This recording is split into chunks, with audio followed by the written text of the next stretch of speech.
మనం చేసే పనులన్నీ ఇలానే ఉండేవి చూడండి.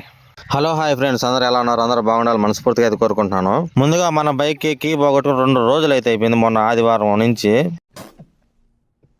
మన రాజంపేటలో డూప్లికేట్ కీలు తయారు చేస్తారని చెప్పి 2 రోజులు అయితే వెయిట్ చేసిన, కానీ అయితే వాళ్ళైతే రాలేదు.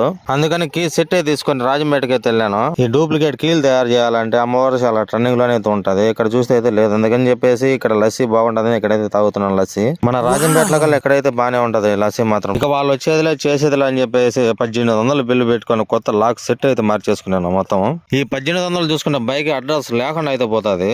వయసులో పెద్దోడైనా ఒక ఫ్రెండ్ ఉన్నాడయ్యా, ఇతనయ్యా శివ బ్రో. నాకు ఈ గడ్డవంత విపరీతంగా పెరుగుంటే అదేదో బొజ్జు కటింగ్ అయితే చేపించుకుని నీకైతే బాగుంటది అయితే అన్నాడు. తీరా కటింగ్ అయిపోయినా చూసుకుంటే నెత్తి మీద బొచ్చు లేకుండా అయితే చేసేసాడు.